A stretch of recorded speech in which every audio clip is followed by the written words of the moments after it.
ആസൂത്രണ ബോർഡിലെ PSC നിയമന ക്രമക്കേടിൽ ആഭ്യന്തര വിജിലൻസ് അന്വേഷണ റിപ്പോർട്ട് കൈമാറി. റിപ്പോർട്ട് PSC തിങ്കളാഴ്ച ചർച്ച ചെയ്യും. പരീക്ഷയിൽ ഗുരുതര വീഴ്ച സംഭവിച്ചെന്ന ആഭ്യന്തര വിജിലൻസ് സംഘത്തിന്റെ കണ്ടെത്തൽ.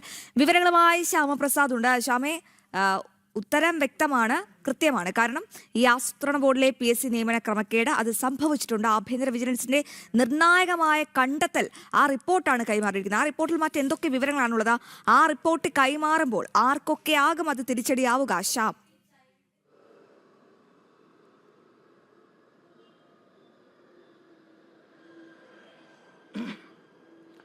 അശ്വതി അമൽ, ആസൂത്രണ ബോർഡിലെ ചീഫ് പദവികളിലേക്കുള്ള ആഭ്യന്തര വിജിലൻസ് സംഘത്തിൻ്റെ അന്വേഷണ റിപ്പോർട്ടാണ് ഇപ്പോൾ സമർപ്പിച്ചിരിക്കുന്നത്. PSC ചെയർമാൻ തന്നെയാണ് ഈ റിപ്പോർട്ട് സമർപ്പിച്ചിരിക്കുന്നത്. നേരത്തെ തന്നെ ഈ അന്വേഷണവുമായി ബന്ധപ്പെട്ട ചില വിവാദങ്ങളെല്ലാം തന്നെ ഉടലെടുത്തിരുന്നു. അതായത് ആദ്യഘട്ടത്തിൽ ബോർഡ് യോഗം ചേർന്നതിന് ശേഷം ഒരു ഇന്റേണൽ അന്വേഷണം സെക്യൂരിറ്റി വിജിലൻസ് ഓഫീസറെ കൊണ്ടായിരുന്നു ആദ്യഘട്ടത്തിൽ PSC ഈ അന്വേഷണത്തിന് മുതിർന്നത്. അതിനുശേഷമാണ് വീണ്ടും ബോർഡ് യോഗത്തിൽ ഇത് ചർച്ചയ്ക്കെടുക്കുകയും ബോർഡ് അംഗങ്ങൾ തന്നെ ഇതിനെതിരെ നിലപാട് എടുത്തുകൊണ്ട് രംഗത്തെത്തുന്ന ഒരു സാഹചര്യം ഉണ്ടായത്. അങ്ങനെയാണ് നിലവിൽ SP റാങ്കിലുള്ള ഒരു ഉദ്യോഗസ്ഥനെ കൊണ്ട് ആഭ്യന്തര വിജിലൻസ് അന്വേഷണം നടത്തുകയും ചെയ്യുന്നത്. ആഭ്യന്തര വിജിലൻസ് അന്വേഷണത്തിന്റെ ആ ഘട്ടത്തിൽ തന്നെ പ്രധാനമായും സമാന്തരമായി സർക്കാരും അന്വേഷണം തുടങ്ങിയിരുന്നു. ഈ ഘട്ടം നിലനിൽക്കെയാണ് പ്രധാനമായ ആഭ്യന്തര വിജിലൻസ് സംഘം ഇപ്പോൾ തുടക്കത്തിൽ തന്നെ റിപ്പോർട്ട് സമർപ്പിച്ചിരിക്കുന്നത്. ഇതിൽ PSC ചെയർമാന്റെ മൊഴി ഇല്ലാതെയാണ് വിജിലൻസ് സംഘം ഇപ്പോൾ റിപ്പോർട്ട് സമർപ്പിച്ചിരിക്കുന്നത്. ഇത് തിങ്കളാഴ്ച ചേരുന്ന ബോർഡ് യോഗത്തിൽ പ്രധാനമായും ഈ റിപ്പോർട്ട് ചർച്ചയ്ക്കെടുക്കുകയും ചെയ്യും. റിപ്പോർട്ടിൽ ഗുരുതരമായ വീഴ്ചകൾ സംഭവിച്ചിട്ടുണ്ടെന്നാണ് പ്രധാനമായും കണ്ടെത്തിയിരിക്കുന്നത്. അതായത് 10 ചോദ്യങ്ങൾ, 58 മാർക്കിൻ്റെ 10 ചോദ്യങ്ങൾ ഒഴിവാക്കിയുള്ള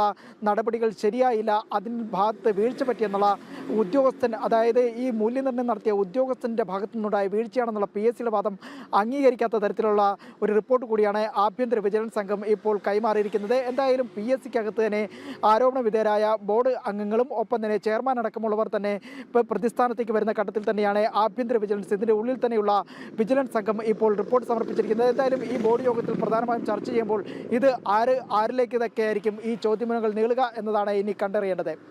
ശരി ശരി, എന്തായാലും കണ്ടറിയണം എന്താണ് ഇനി ഈ ആസൂത്രണ ക്രമക്കേടിൽ ആസൂത്രണ പരീക്ഷാ ബോർഡിന്റെ മറ്റ് നീക്കങ്ങൾ എന്താണ്, PSC നൽകുന്ന ഉത്തരം, എന്തെങ്കിലും നടപടി കൈക്കൊള്ളുമോ എന്നൊക്കെ കണ്ടറിയണം. കാരണം ഡൽഹിയിൽ നടക്കുന്ന മറ്റ് പ്രതിഷേധങ്ങളിൽ ആണല്ലോ ഇവിടെയുള്ള ഏമാന്മാർക്ക് ഏറ്റവും പ്രധാനപ്പെട്ട കാര്യം ചുമതല എന്ന് പറയുന്നത്. ഇവിടെ PSC പരീക്ഷാ ക്രമക്കേടുകളിലൊന്നും ചെറുവിരൽ അനക്കാൽ പോലും നമ്മുടെ മാറി മാറി ഇടതുപക്ഷ സർക്കാരിനും ആവുന്നില്ല, വലതുപക്ഷ സർക്കാരിനും ആവുന്നില്ല. അതുകൂടി എടുത്ത് പറയണ്ടേ അവനെ? അതെ, എക്സാക്ട്ലി അതാണ് കറക്റ്റ്. സെലക്റ്റീവ് പ്രതികരണ ശേഷി.